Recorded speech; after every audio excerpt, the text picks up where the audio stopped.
Hello everybody, welcome back to Let's Play The Legend of Zelda: The Wind Waker HD. I started talking too fast there and just like screwed myself up. So in the last episode, we got a Triforce Shard, I think? I can't even remember what we did in the last episode. Okay, I'm guilty. Throw me in jail, lock away the key, whatever. Yeah, so in this episode we're going to... what the hell island? Bird's Peak Rock, and there's actually something here that is semi-important, I think. I'm not too sure. So yeah, I think to get up at this place here, stop. There we go. I think you need the grapple hook, and I think you need to grapple from the boat, which is a little bit awkward. Or not, or you just can't do that. Maybe I'll see if I can hook shot from the boat onto like that little tiny little peg. Maybe. No. Apparently not. But there's a Triforce chart on this island, basically, is what I'm trying to say. Maybe you need like a Hawaii pair or something. Maybe. I don't know. You know, I will try it and see what happens, because you never know. So boat, stop moving for a second. There we go. Use a Hawaii pair, and see what the hell we can do with this thing. Oh, the seagull almost ran right into the water. Okay, so there appears to be some form of a switch right here.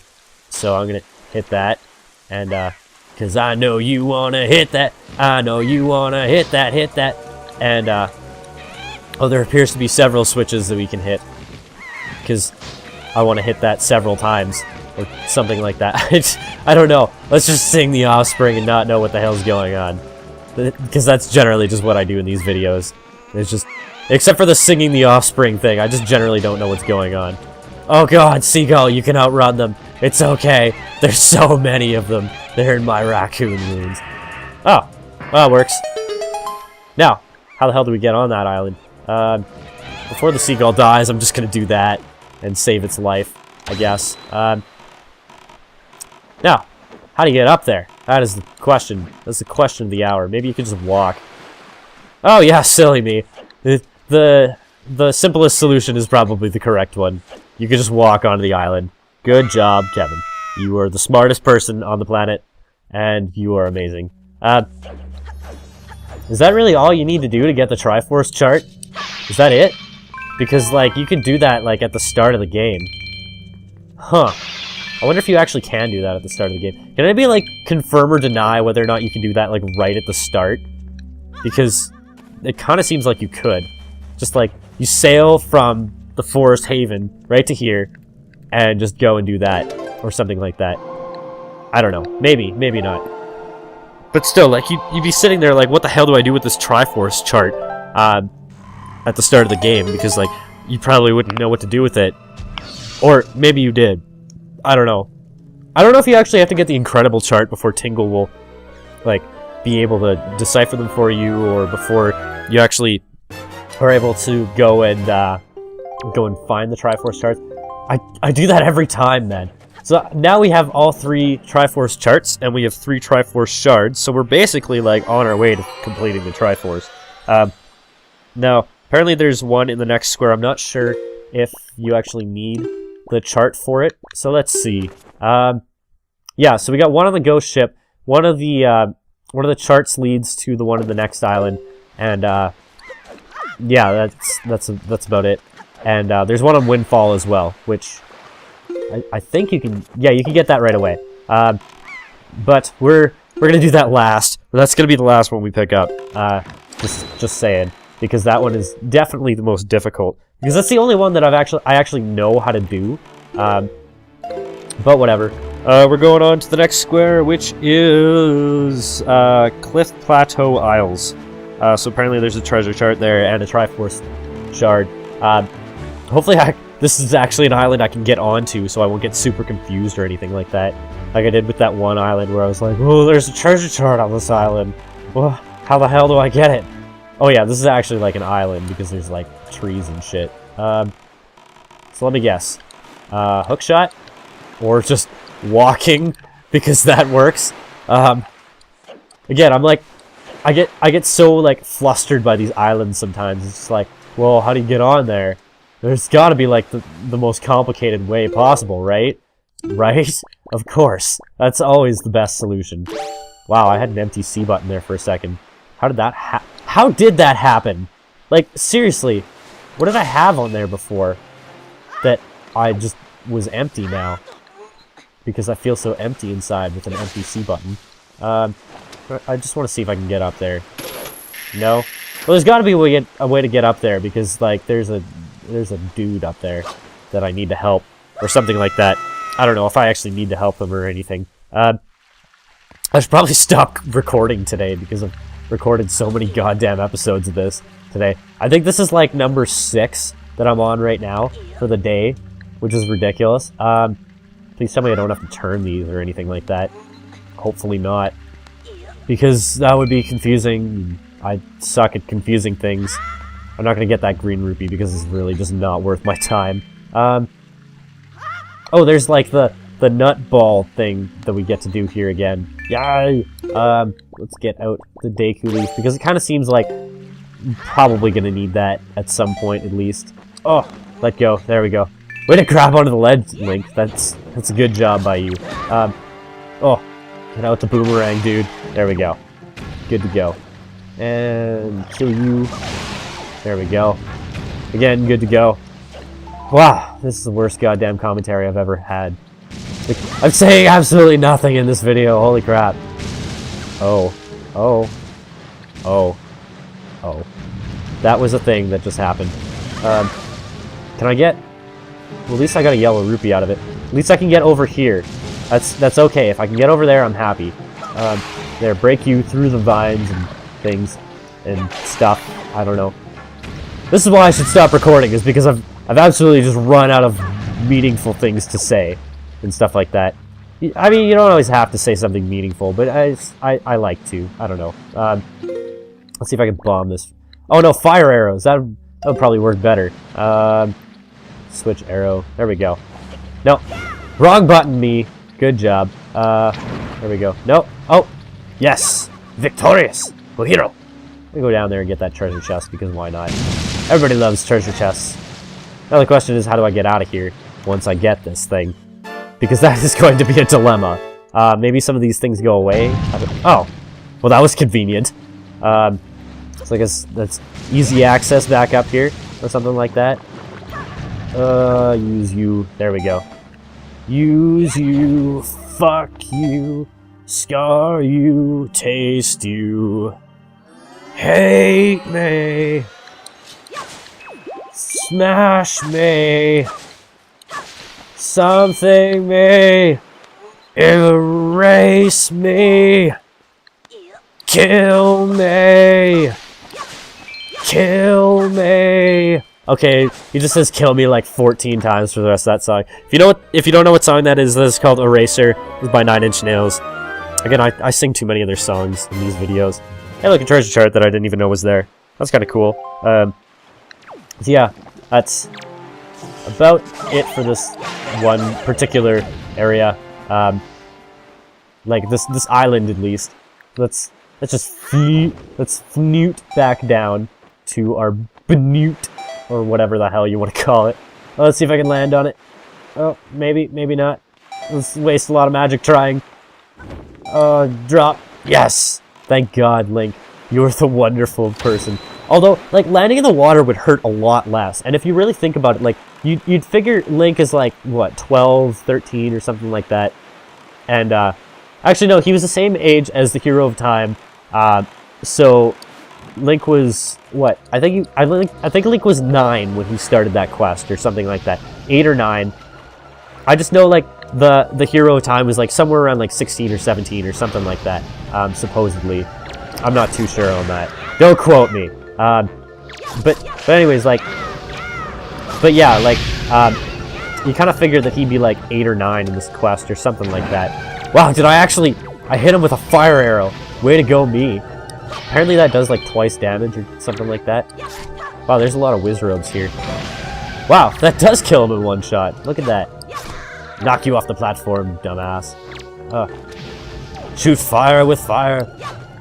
What killed the dinosaurs? The Ice Age!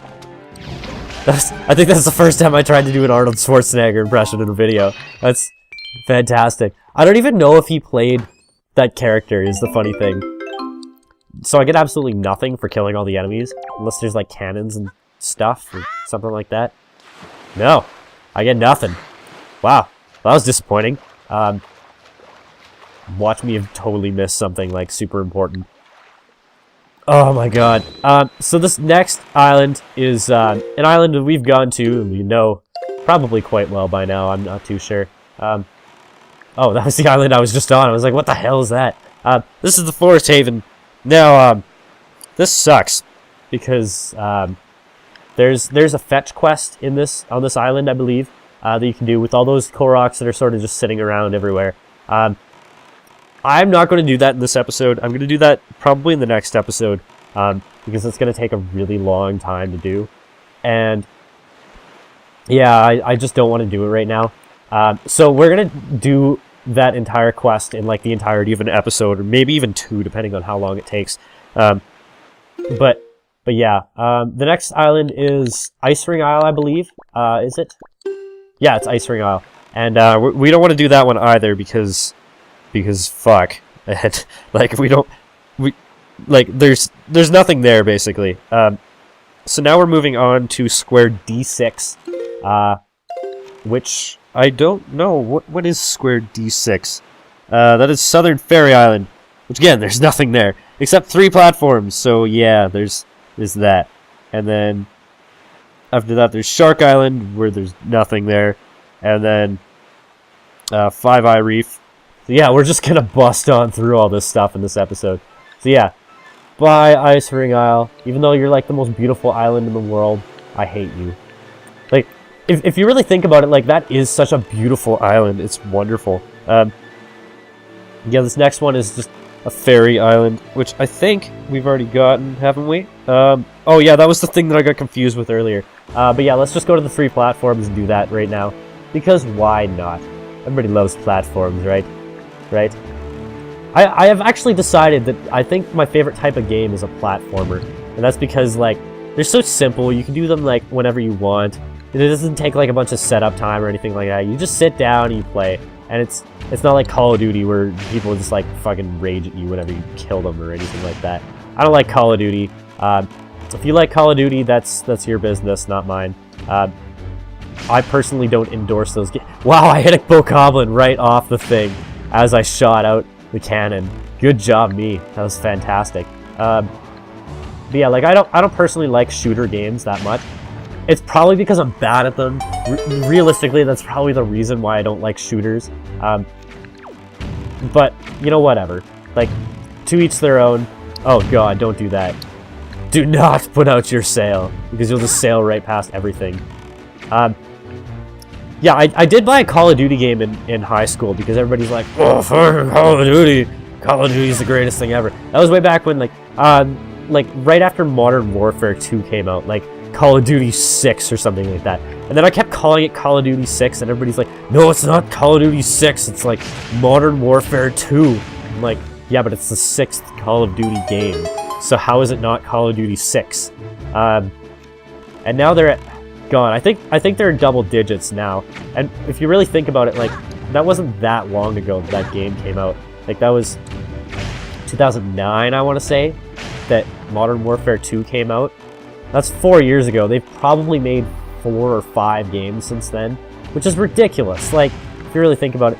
And Activision is the worst company for this, too, because they'll go and they oversaturate the market to shit with their game. Like, they did that with the Guitar Hero, and they absolutely killed the franchise. They killed the franchise, and they killed the genre for, like, so many people. Mind you, I think the genre had been dead for a while before, like, Guitar Hero just oversaturated it, because they made like, God, I think they made like 4 Guitar Hero games in 1 year or something like that, which is stupid. Like, who the hell has time to play 4 games from the same genre or like same publisher or anything like that in 1 year? Like, I know it's Guitar Hero and it takes like 6 hours to beat a game at most, if you do like the story mode, and like, it's mostly just like dicking off with your friends and being like, oh, I can play behind my back or something stupid like that, because that's what I did. Actually, what's funny is when I first started university, my nickname was Guitar Hero to a couple people. There's one guy who still calls me that, which I'm not too sure why, but he just does. It's sort of his thing. Sorry, I just bumped the microphone there. My bad. But yeah, like, this was because apparently, and I don't remember doing this at all because I was so drunk, but apparently, there was a Guitar Hero tournament at my university on, like, my first week, and I was just like a frosh. Like, I'd showed up to a couple events because we do Frosh Week every year, and it's like, it's not like froshing or anything like that. It's like, hey, welcome to the university, like, stuff like that. Let's have some fun events and stuff like that. But, like, there's some events that aren't terribly, like, welcoming or anything like that. Like the chariot races. I should explain this now because this is, like, a thing. The chariot races are basically, in engineering, this is a tradition since, like, the dawn of time. Basically, oh god, I set the wind in the wrong direction. I gotta check that more often, instead of just jumping. But anyways, chariot races, basically what we do is you make a chariot, which, if you don't know what that is, that's like a cart that is manually pulled by people, and, or horses, but we don't have horses, because some people like me are deathly allergic to horses, and, that would be bad if somebody died in an engineering event. I don't think they would like that very much. And anyways, what I was saying is we do chariot races, and you push a cart around a track. Okay, how this starts is you have to shotgun a beer to start the race. That's like how it starts off. That's how it always will start off. Stuff like that. Sometimes it's like a near beer if the person doesn't drink who's in the chariot, but they want to do the event. And I don't know why you would want to do this event, unless you're me, in which case you're crazy. I've done this and won 4 years in a row. All 4 years of my university, I've won. I've been 1 time in the cart and 3 times pushing.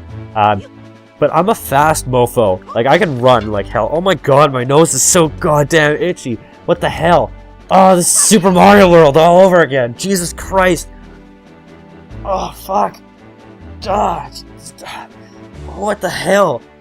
Oh my god. Now I'm bleeding. No, I'm not bleeding, but fuck. Oh my god. Stupid itching.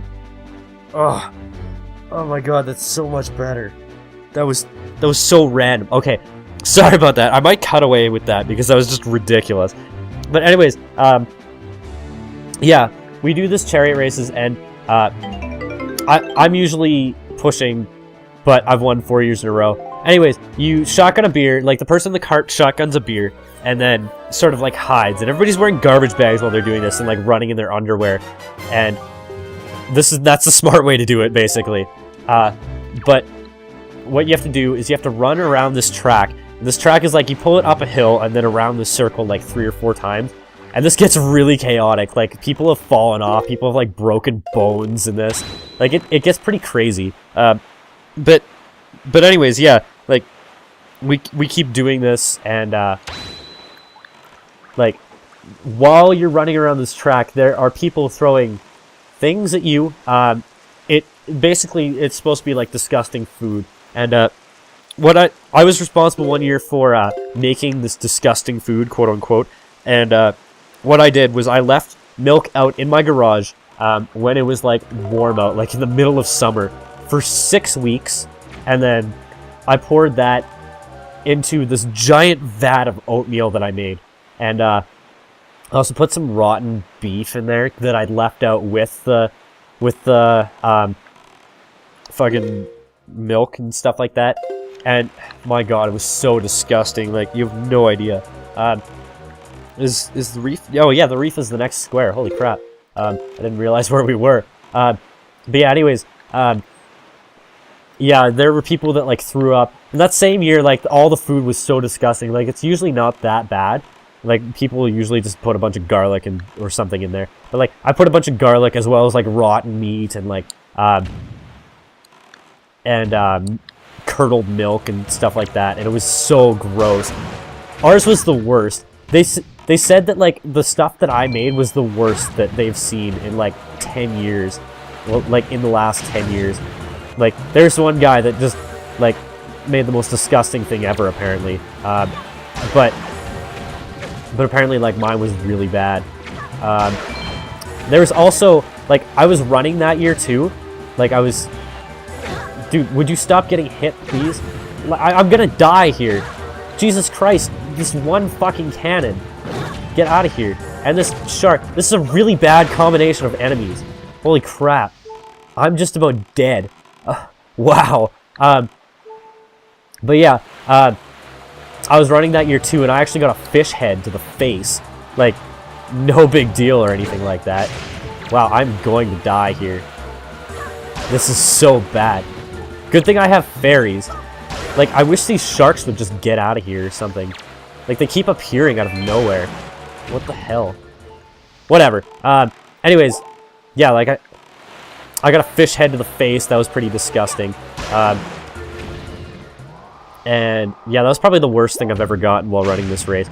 But anyways, yeah, like, every year they do this Guitar Hero tournament. Even still, even, like, after it's way out of style or anything like that. Because it's not fashionable anymore. It's thou not fetch or anything like that. But yeah, they, in my first year, I got really, really drunk. And this is the story I've trying to like, circle back to for the last 10 minutes. But I just haven't gotten a chance. And, yeah, like, I got really drunk. And I was, like, kicking people's asses, apparently. Because I'm actually really good at Guitar Hero. Like, that is probably the game that I'm best at of any game. And, yeah, like, I played that in a tournament, playing for my faculty, which in first year you don't have a faculty, but I attached myself to mech even still, because I wanted to be a mechanical engineer. And, yeah, that's, like, I played through the fire and the flames, apparently, and I don't remember this, behind my back, and got 98%. And I wasn't looking half the time, apparently, too. I was so drunk off my ass. There's a photo of it somewhere. I'll see if I can find it and, like, put it up on the screen or something like that. But yeah, like, it was just the most ridiculous thing. And because of that, I get the nickname Guitar Hero. And every year we do this thing called Eng Week. And last year I was a judge. And the one other nickname I've had in university was Systurd. And that stems from a couple of stories. I'm not going to tell them right now. Actually, you know what? I will tell it right now. So when I was like 5 or 6, I got mud all over my pants.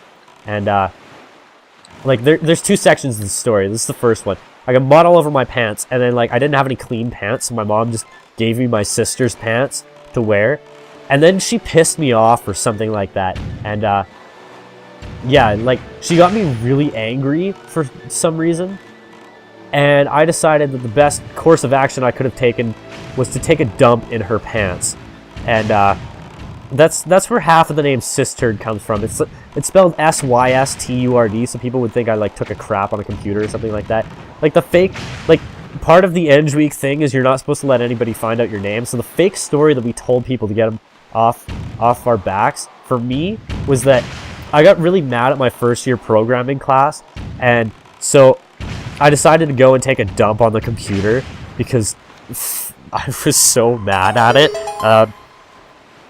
And yeah, people bought it. They said, like, oh, how did I not smell that in the lab? Oh, well, I was really discreet about it. I don't know. I had, like, some like, food that didn't smell bad that day or something like that. I don't remember what I said as an excuse or anything like that. But anyways, like, yeah, that's half the story behind the name Systurd. The other half is when I was, like, again, when I was, like, 5 or 6 or something like that, we had this little kiddie pool that we used to always play in. And basically, one time I decided to crap in the pool, and yeah, because I was mad or something like that. You could probably see a pattern here that I seem to crap myself when I'm really mad at people. Like, that's where half of the name stems from. It's just because, like, I get really pissed off at something or someone, and I'll just go and, like, oh, well, I'll just take a shit now. No big deal. I did that, like, as a kid. I used to crap in pools all the time and stuff like that. And, like, my mom had to run out of the pool with me and my sister one time.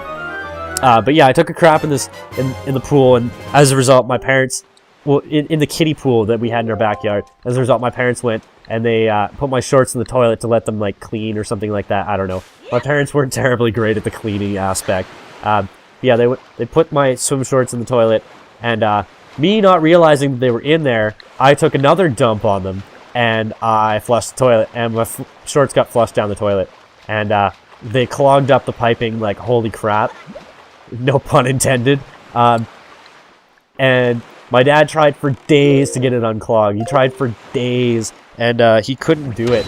And like he eventually went up to my sister, who has like tiny little arms, because she's like 7 or 8 years old at the time. And he goes up to her and he's like, "Hey, I'll give you $2 if you pull his shorts out of the toilet." She's like, "Okay, why not?" Because $2, like to a 7 or 8 year old, that's like a lot of money. Like I don't think you remember way back when money wasn't just given to every child all the time like it is today. That's just me being an old man and being bitter about it, though. Kids got it easy these days. But yeah, like she goes and she tries to get the shorts out of the toilet, and lo and behold, she pulls her arm in, and what does she pull out? She pulls out a big piece of crap, like a big brown log, just that came right out of my ass. And there was crap in the shorts, and there was also crap that I crapped on the shorts. And obviously, like, due to physics, the crap is going to be on top of the shorts, and then you flush, so it's going to be on top after you flush. So obviously, like, the first thing you grab out of the toilet is going to be a piece of crap. So she grabs this thing, and she runs off screaming. And that's the story behind how my sister got a Game Boy and Pokemon Blue. And yeah, that about does it. Because my dad felt so bad about making my sister reach in the toilet. And I don't know if he actually felt bad or if it was my mom that told him to do this. But he went out and he bought her a Game Boy and he bought her Pokemon Blue with it. And then eventually I was like, I want one. So I saved up my allowance for like months and months and months. I bought a Game Boy and I bought Pokemon Red. And that's how I got into Pokemon. Is my sister pulling a piece of my crap out of the toilet. True story. Happened to my family. Only in my family. Only me, actually. Only I would end up with a story like that. Because it's just so ridiculous. But anyways, yeah, I think I'm going to call that an episode. Let's do the regular clap thing at the end. And Orange Rupee, there we go. We have enough money for 2 Triforce chart translations now. And in the next episode, we will go to the south, and we will maybe, possibly even finish off the rest of the exploration, because there's not that much in the bottom row. So anyways, I will see you guys then. Goodbye, and have a wonderful tomorrow. And I love ya. And thank you for watching. Bye!